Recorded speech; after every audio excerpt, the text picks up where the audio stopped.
Yeah.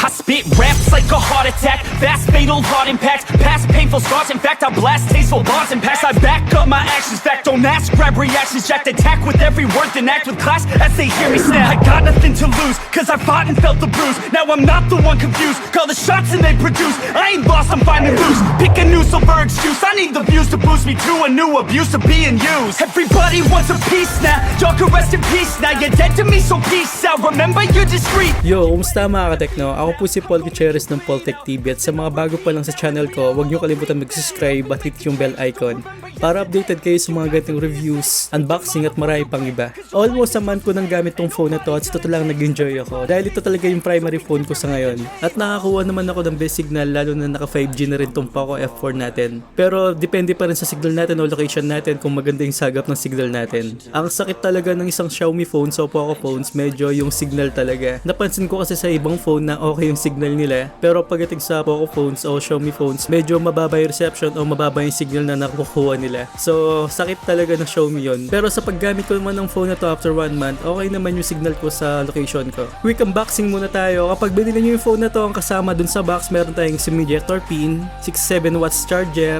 Type-C cable, free jelly case, mga documentation, at meron ding dongle na kasama to sa box para magamit natin yung wired earphones natin. So wala tayong audio jack dito sa Poco F4, kaya naglagay sila ng isang dongle. At sa paggamit ko ng isang buwan dito, hindi ko nagamit yung dongle kasi meron naman akong Bluetooth earphones dito. Okay naman yung mga Bluetooth earphones na nagamit ko at hindi siya nagdi-delay lalo na sa games. Pero kung gusto nyo nga gamitan ng dongle, pwede naman. Yun nga lang medyo sagabal sa akin kapag naglalaro ko at gusto kong mag-charge.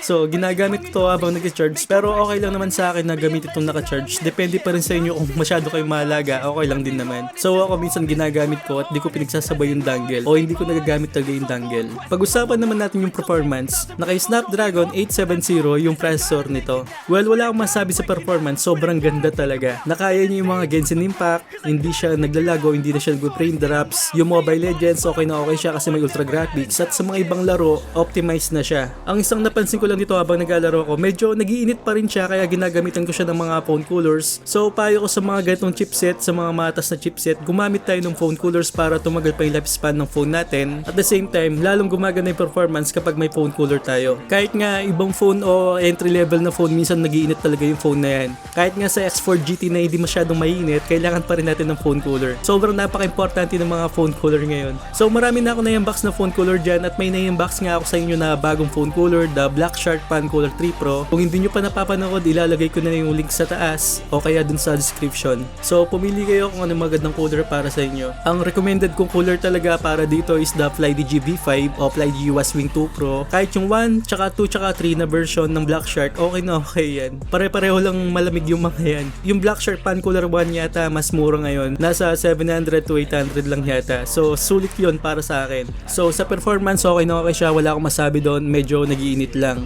About naman sa display, meron tayong 6.67 inches AMOLED display. Alam nyo na kung ano yung AMOLED display na yan. Kapag pinagtapat yung IPS versus AMOLED, malalaman nyo kung ano pinagkaiba nila. Actually, yung IPS medyo sabog yung black. Talagang makikita mo talaga yung ilaw nyo dun sa baba. Dito sa AMOLED, maganda na sa mata, vibrant yung color. Tapos kahit saan mo siya ang gulo tignan, makikita mo na napakaganda talaga ng kulay nito. At napansin ko rin sa Poco F4, medyo maliit yung punch hole dito sa selfie camera niya. So natuwa ako kasi habang naglalaro ako, hindi ko mapapansin tong camera to. Sobrang liit. Then yung bezel niya, halos bezel-less na rin. Okay na okay siya. Yung presyo nito is naglalaro sa 16,000 to 18,000. Depende sa variant na pinili nyo. So ako meron akong 6GB of RAM dito, 128GB of storage. Pero kapag naka-activate yung memory extension nyo, meron tayong additional na 2GB of RAM. Ngayon, palaisipan sa akin kung gumagana ba talaga yung 2GB of RAM na to. So sa akin, hindi ko siya maramdaman. Pero siguro may difference naman. Yung iba yata, hindi na yata ina-activate tong 2GB of RAM na to. Pero ramdam ko, mabilis pa rin yung phone. Kahit naka-open yung mga ibang apps, maganda pa rin yung performance ng phone na to. O maganda pa rin yung RAM nito. About naman sa UI, meron tayong MIUI 13 at nag-update ako.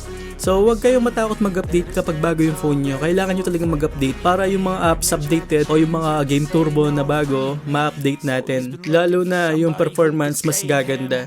So sa experience ko na to, huwag kayong matakot na mag-update sa mga ganitong phone. Yung iba kasi natatakot o nagtatanong pa para mag-update. Kaya sa akin, ang payo ko, mag-update kayo, okay lang. Kasi mataas naman yung chipset nyo. Unlike sa mga nabubutlok talaga is mababa o entry level lang yung nakita ko nabubutlok talaga. Pero kapag after siguro mga 2 years, wag na kayong mag-update kung kontento naman kayo sa isang UI nyo o version ng phone nyo. So, yun yung para sa akin. After 2 years, wag na kayong mag-update kapag may bagong update. So, yun yung nakakatakot dito. Ang halos pinagkaiba lang ng Poco F3 sa Poco F4, siguro yung camera, medyo yung camera gumanda o naging stable kasi meron nga tayo dito na OIS. Unlike sa Poco F3 na EIS lang. Pero okay din naman yung camera ng Poco F3. Ang downgrade na nakita ko sa Poco F3, meron siyang 5 megapixel macro. Unlike sa Poco F4 na 2 megapixel na lang. So, yun yung nakita kong downgrade. Kaya hindi natin masyadong nagagamit ngayon yung 2 megapixel na macro dito sa Poco F4. Dati nagagamit ko yun sa Poco F3 pero dito dalang ko na siyang gamitin o hindi ko talaga siya ginagamit kasi hindi ako satisfied sa 2 megapixel macro lang. Ang maganda pa sa MIUI 13, yung mga notifications nakikita ko na unlike dati sa Poco F3 o sa mga nakarang UI, hindi ko nakikita yung mga ibang notifications ko like Gmail o kung ano-ano pa.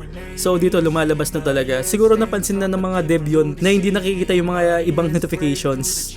So yun. Sa charging, umabot lang ako ng 15 minutes na full charge na yung phone ko. So meron tayong 67 watts na charger dito at sobrang natuwa ako kasi sa nakaraan is 33 watts lang. Actually yung 33 watts mabilis na ngayon. So dito nadoble pa yung bilis natin kasi may kasama nga tayong 67 watts na charger. Kaya okay lang na wag nating gamitin habang naglalaro tayo. Siguro mga konting pahinga lang o halos isang oras full charge na yung phone natin. So okay na meron tayong 67 watts na charger dito. Sa camera naman, sa front facing camera, maganda yung labas ng kuha. Sa video, meron tayong 1080p lang at 30 fps. So, kapag mag-video tayo sa selfie camera, wala tayong 60 fps. Siguro, yun yung cons ko para dito. Pero, dun sa more, meron tayong movie effects, clone, tsaka dual video. Tapos, slow motion, tsaka time-lapse. Marami tayong pagpipilian dito. At marami naghahanap ng dual video sa mga nakarang videos ko. So, dito sa Poco F4, meron tayong dual video dito. Yan. Hindi ko alam kung saan nila ginagamit ang dual video na to. So, comment down below kung saan nyo ginagamit ang dual video na to para malaman natin at may idea kami. Sa main camera, meron tayong 64 megapixel main camera, tapos 8 megapixel ultra wide, then 2 megapixel macro nga. Ang nagustuhan ko dito yung 4K, meron tayong 60 fps at 1080p at 60 fps din. Sa front facing camera, 20 megapixel front facing camera. Yung 4K at 60 fps ginagamit ko yun sa pag-vlog ko. Minsan sa mga ibang video makikita nyo na kuha lang sa phone pero maganda yung labas. Depende pa rin sa edit natin pero gamit na gamit ko talaga yung 4K at 60 fps. Yun yung kagandaan sa phone na to, hindi lang siya pang gaming, pang vlogging din. Sa mga mahilig mag-vlog, mahilig mag-reels, TikTok, actually pwedeng yung phone na to sa inyo. Sulit na sulit yung phone na to para sa ganun. Kung social media lang, overkill na yung phone na to. Kaya yung phone na to is pang gaming talaga. Actually yung processor nito ay sobrang optimized na. So wag kayong mag-hesitate na bilhin tong phone na to. Isa pang napansin ko rito, nagkaroon na tayo ng super wallpaper. Sa ibang mga phone walang ganito. So dito meron na tayong 4 na super wallpaper. May pagpipiliin tayo na snow peaks, geometry, faraway rings, home, tsaka yung red planet. Pero yung isang cons dito, mag-open yung always on display nyo at medyo ma-access sa baterya. Pero kung gusto nyo yung may experience, marami tayong pagpipilian dito. Actually, hindi siya 4, 5 pala. Meron pang coming soon pa yung mga ibang wallpaper natin. Sa Game Turbo, updated na rin yung Game Turbo natin. Makikita natin dito yung FPS natin, tapos yung before tsaka after. Then sa performance tsaka yung balance. At meron din tayong mga DND, screenshot, record, settings, at tsaka color scheme. At may voice changer rin tayo dito at timer. Ang isa pang maganda dito na maintain nila yung AI image engine na AI HDR enhancement tsaka yung MEMC. Meron tayong ganun dito na nagpapasmooth sa mga video natin. Sa Poco F3 meron din tayong ganun. Then sa refresh rate, meron tayong 120Hz refresh rate na nagpapasmooth ng video natin o kahit sa games natin. Naalala ko dati kapag yung refresh rate sa scrolling lang siya pwede, hindi siya pwede sa gaming. Ngayon, ang maganda rito, pwede na siya. Nagamit ko to sa Mobile Legends, naka-ultra graphics tayo doon at pumapalo siya ng 120Hz refresh rate. So, smooth yung playing ko doon. Sa design naman, okay na okay yung design sa akin. Yung back panel nito is made of glass. Yung protection nito is Corning Gorilla Glass protection na rin. Pati doon sa front panel natin. So, may mga flat edges tayo rito. At sa taas, meron tayong infrared sensor para sa remote control ng appliances natin. Then, dual speaker na rin to. Yun nga lang, hanggang ngayon, mas malakas pa rin yung baba kaysa doon sa taas. Unlike sa ibang phone na pareho na yung volume nun. So, dito, mas malakas pa rin yung sa ibaba kumpara mo sa itaas. mataas. Pero okay lang naman, hindi masyadong big deal para sa akin yun. Ngayon, kung galing kayo sa Poco F3, wag na kayo mag-upgrade sa Poco F4. Depende na lang kung aabulin nyo yung OIS. Sa mga gustong bumili ng bagong phone, wag kayong mag-hesitate na kunin tong Poco F4 kasi lahat nandito na. Halos flagship experience na yung mararamdaman nyo rito. Maganda yung display, malit yung console, malit yung mga bezel. Yung pera nyo ay sulit talaga. At may nakita nga akong mga cellphone na nasa 20k tapos mababa lang chipset at medyo downgrade talaga. So dito, flagship performance na yung makukuha nyo sa Poco F4. So sana nakatulong ako sa inyo. Huwag nyong kalimutan mag-subscribe sa channel ko at hit yung bell icon. So once again, this is Paul.